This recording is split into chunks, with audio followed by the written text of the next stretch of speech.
April 17th, National Mustang Day.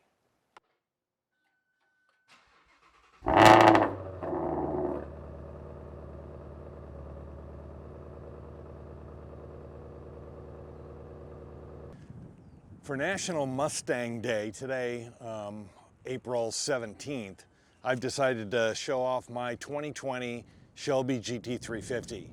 Now this is the last year, 2020, that they made the GT 350 and the last year that they made the manual transmission, which for a lot of us is a very, very important thing. You know, we love the new automatic transmissions, but we love the feeling of controlling that ourselves, and I especially love that here in the 2020 GT 350. This may be, at least in my opinion, the most perfect Mustang that Ford has ever built. Just the right amount of power, the right amount of handling to create a conversation that goes like this. Is the GT 350 a track car for the street or a street car for the track? For me, I don't know. I've never tracked the car before. Maybe I will one of these days.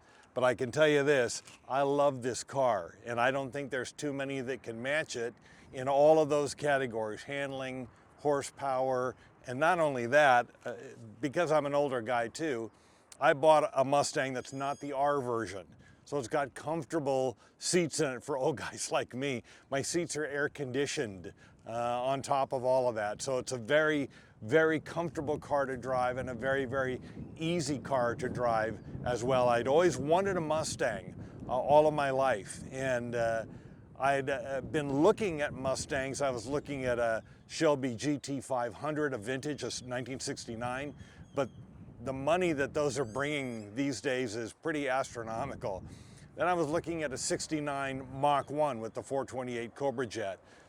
Same thing, the prices on those really was skyrocketing at the time. I bought this, it's a 2020, but I bought it new in 2021, so it had gotten held over. There's probably 40 or 50 miles on it when I got it. So when I looked at those cars, and as beautiful as they are, and the cool factor is off the chart, for considerably less money, I could get this. All of the horsepower, incredible handling, far beyond anything that could have been dreamed of in 1969. Certainly more power than they were dreaming about in 69 in terms of a stock engine. But then also all of the comforts, the technology. So with the horsepower, the handling, the comfort of the car, and considerably less money, this turned out to be kind of an easy pick for me. So this is my 2020 GT 350. I'll try to give you some footage too from the inside of the car while I'm driving. But in the meantime, I'll give you just a little bit of a tour around the car. The engine bay on the car is really attractive, if you ask me. I love the strut brace that they put across the top, and you'll notice too that I added the red stripe onto that. You'll also notice too that I've added a cold air intake here, and this cold air intake was one that did not require a tune. And then I've dressed it up with other features like the strut tower covers, and then the aluminum look to some of the features in the car, and then added the Mishimoto overflow tank in the same aluminum as well. So other than that, really, mechanically the car is stock. So still, right out of the box, 526 horsepower. The cold air intake probably adds a couple of horsepower at the very least, but it's a beautiful engine bay, and there's some really nice features on it, like a signature plate of the person who built the motor. In this case, it's a woman's name, so I'm assuming it's a woman that built it. Means nothing to me one way or the other, but whoever she is, she built a beautiful motor. And as you can tell, I try to keep it fairly clean. I don't put a lot of miles on it, but I'm not hesitating to drive it around and put miles on it. I just got other cars that I drive too. But this was my first, what I would call a collector car of what I own. And I love it. I love looking at the engine bay because everything in here just looks so well designed and so well placed. So I really love the look of this engine bay. And again, I did a little bit of dress up on it, but in terms of the performance of the car, I've done no mods. I do have a plan to do a resonator delete on the exhaust, and I've got an H pipe that I'm going to put on it, but that's coming up. Haven't quite got to that yet. So that is the engine bay on my GT350. The trunk on the car is roomy and spacious, far more room than I would have initially expected from the car. You can fit at least one, perhaps two full-size adult bodies in this trunk. That may be important to you, it may not. And then of course I've got my Shelby trunk organizer here that I fold out whenever I'm carrying stuff in there. Lloyd's mat with the trunk rug that says Shelby GT350 on it. I also added, in addition to that, this trunk mat, or I don't know what you want to call it, but it's from a company called Grand Designs Mats. And so when you pop the trunk open, there's Shelby GT350 right underneath the trunk lid. So this is the trunk of my GT350. The interior of the car, I find roomy and spacious. Very comfortable seats. Again, this is not the R version, so it's got the big comfy seats that guys like me like. Added the Shelby floor mats, and I did add some carbon fiber trim, although this did come with the carbon fiber interior package. I've added on a little extra, like around the cup holders, the gear shift, and the stereo and controls up front. So the interior, very, very comfy. Let me walk around, I'll show you the driver's side.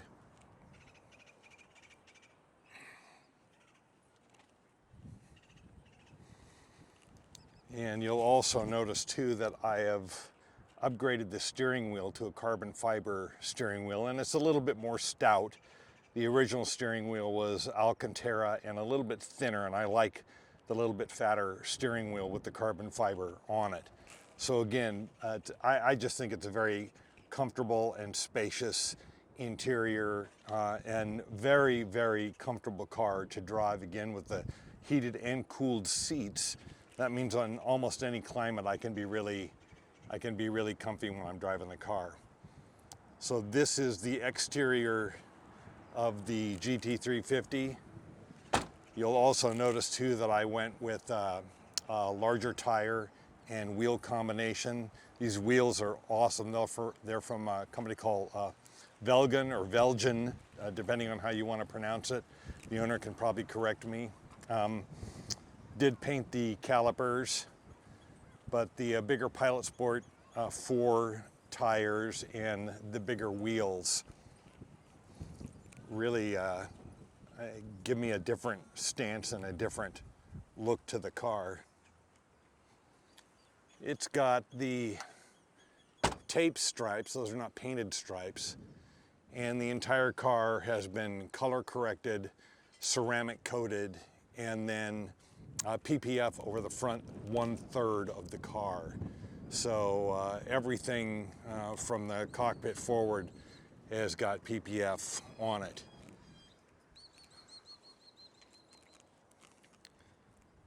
So that is the exterior and interior of my GT350.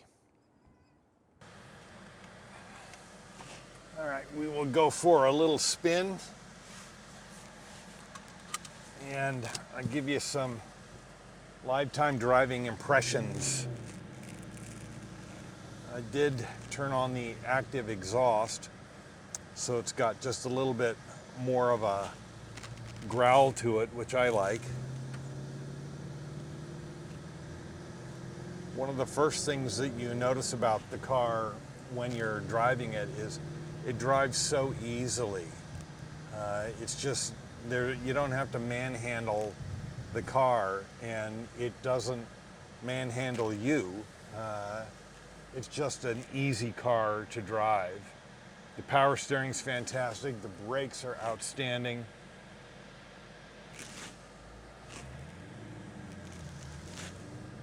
clutch, one of my favorite parts, very easy to work, very smooth.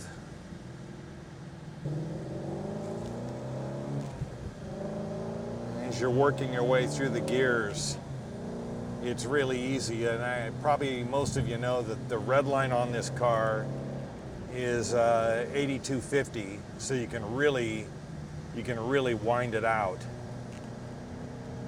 And again, the handling on the car is just exceptional. And we don't get crazy here on city streets. If we can find a stretch of road, or we can, then we will. But for right now, we'll keep things fairly tame. There is the glorious sound of the flat plane crank motor. This car makes such a unique sound. You can really distinguish it from other cars, and that's kind of fun.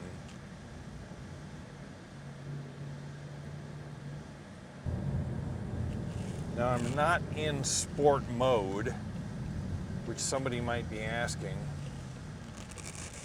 I like the throttle mapping better in normal mode than in sport mode, but that's just me. The good thing is it's got all of those options here to cover you no matter what kind of response you want, what you want the car to feel like, or even sound like. I can shut off the active exhaust if I want to.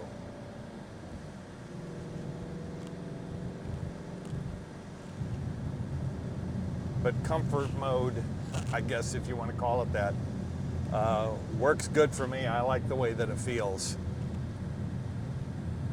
And I don't drive crazy. Like I said, I don't track the car, and I don't race on the streets.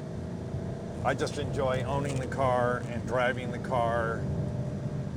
It's a 2020 and I've got 3,300 miles on it, so I don't drive it a lot. I should drive it more because I think these cars generally work better when you drive them than just leave them sit around in garages. I think I got a stretch of road up here where I might be able to open this up just a little bit. Beautiful day here in Las Vegas. It is, let's see, what's the temperature outside? I have no idea. Oh, it's 85. And 85 here is very, very comfortable.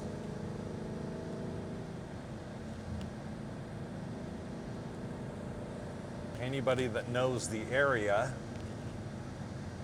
I'm just cruising past Floyd Lamb Park,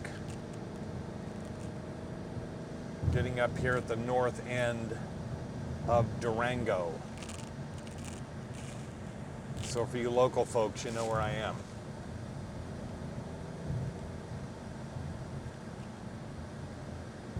If you are local law enforcement, police department, I love you guys. I respect you.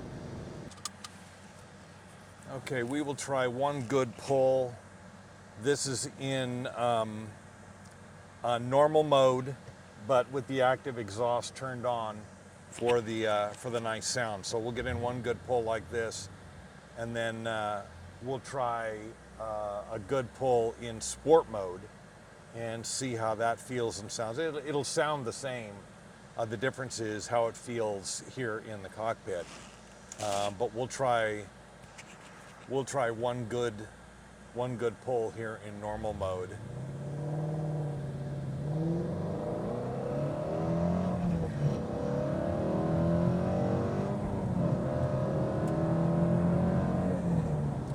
Man, you hit third gear in this car, and really starting at the top end of second gear, and it's an absolute rocket ship.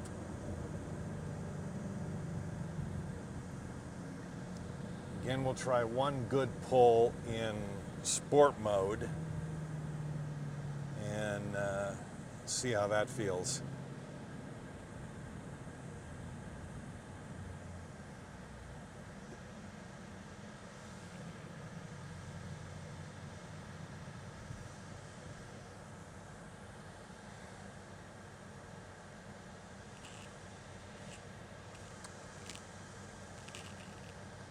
Okay, this is now sport mode.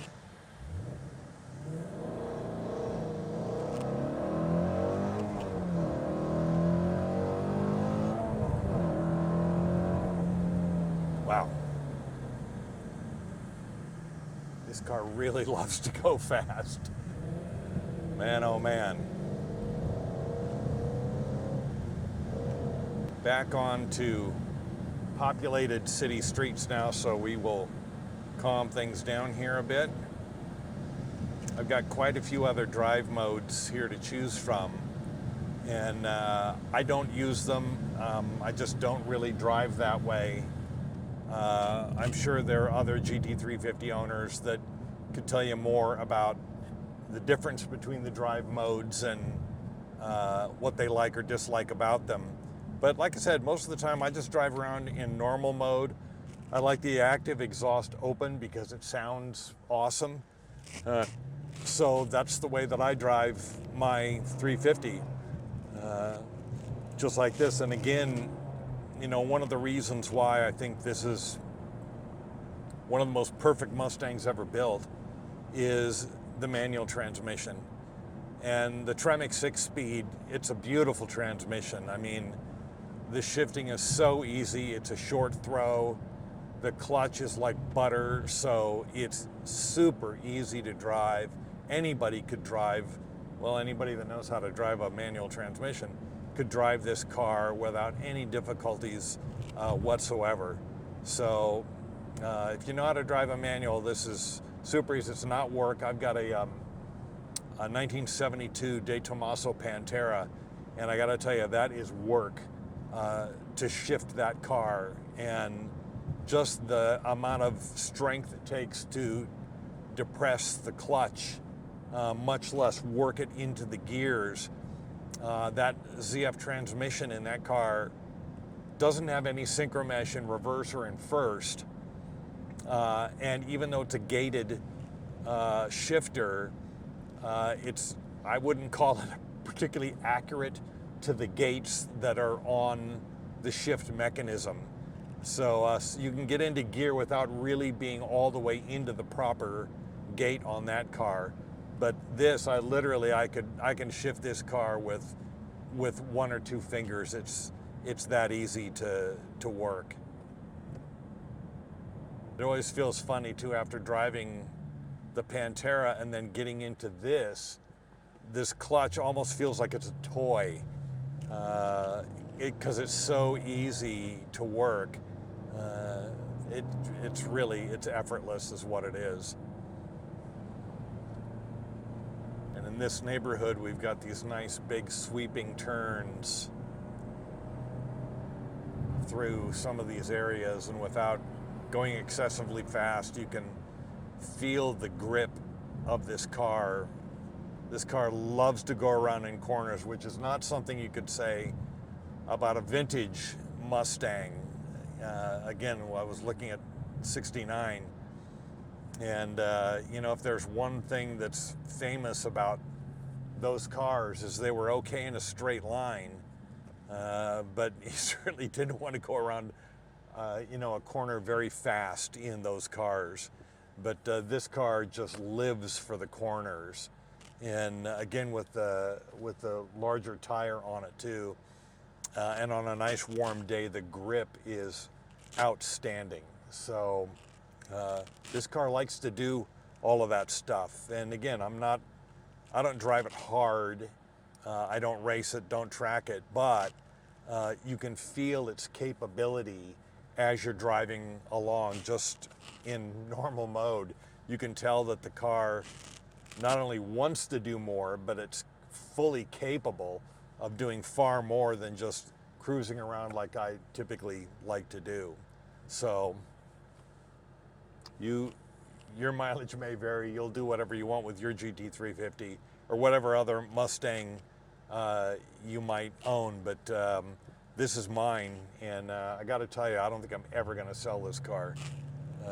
I love it that much. So wouldn't mind adding a vintage Mustang into the collection, but the kind of Mustangs that I like, they start getting awfully expensive, like the '69 GT500 or even the '69 Mach 1 with the Cobra Jet. None of those cars is getting any cheaper to buy. Nice too, you probably can't hear it on the recording here, but when you're driving with the active exhaust open or sport mode, where the active exhaust automatically opens up, is when you're decelerating, you get the pops and the burbles that we like to hear.